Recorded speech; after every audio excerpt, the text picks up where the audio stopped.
Alors moi, pendant ma douleur de dos abominable, on m'a donné des calmants. Je voyageais, les amis, hein. Je voyageais.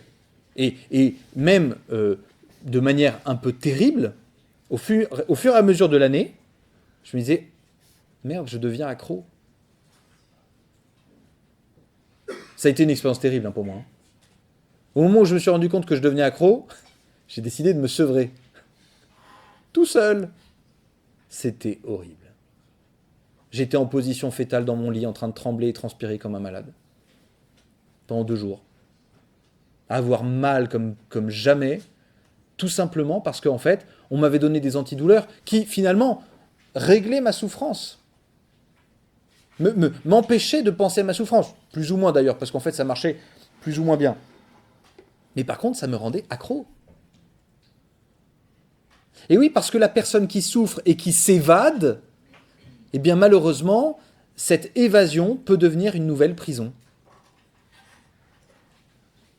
Regardez les gens qui fuient dans les jeux vidéo, qui fuient dans les substances, bon voilà, les drogues, qui fuient dans des relations, qui fuient dans le sexe, qui fuient dans les... Voilà, cette fuite peut devenir une prison.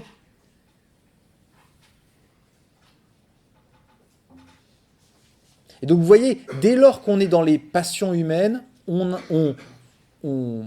pénètre petit à petit dans la morale. Tout de suite, en fait, on commence à rentrer dans, ok, quelle est la sagesse qu'il me faut pour mon agir?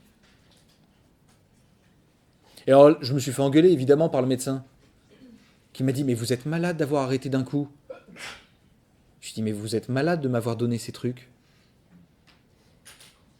Vous êtes malade de m'avoir donné ces trucs. Je suis petit, moi je suis un pauvre homme, hein. Et vous pensez qu'en me donnant ces trucs, je vais pas vriller?